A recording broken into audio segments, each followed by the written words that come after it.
বন্ধুরা, কেমন আছো তোমরা? আশা করি ভালো আছো। আমিও ভালো আছি। আর দেখো, রেডি হয়ে নিয়েছি। তোমার মেয়ে লাগিয়ে দিয়েছে, দেখো কি আমি একটা নিয়ে ছোট্ট।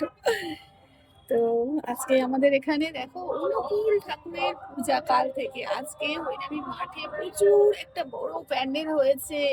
সেখানে খুব সুন্দর সাজানো হয়েছে। আমি তোমাদেরকে সেটা দেখাবো, জানো তো। আমি তোমাদের সঙ্গে সেটা শেয়ার করব।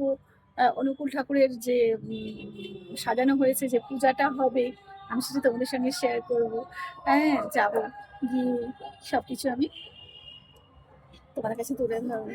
তো চলো, আমি স্নান টান করে নিয়ে সব রেডি হয়ে নিয়েছি, বুঝলে তো।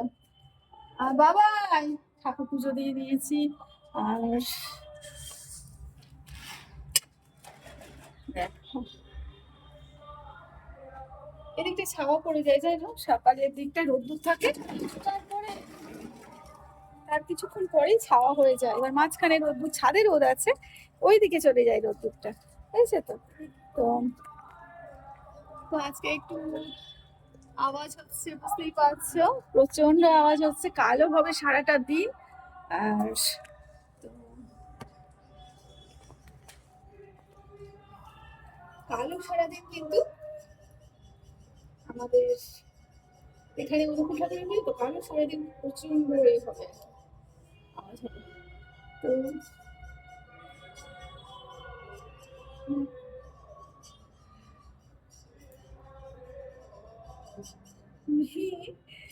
মেয়ে তো ছোট, পারি না, যা হোক করে ধরে দিয়েছে শাড়ি, আমি নিজে নিজে করেছি। আর বলো না, নিজে নিজে যা হোক করে পড়েছি। একটু ধরে দিলে বড়টা থাকলে সুবিধা হয়, তো আমি নিজেই করি। তো শাড়ি পরতেও আমি ভীষণ ভালোবাসি। তোমরা কে কে শাড়ি পরতে ভালোবাসো অতি অবশ্যই জানিও কিন্তু।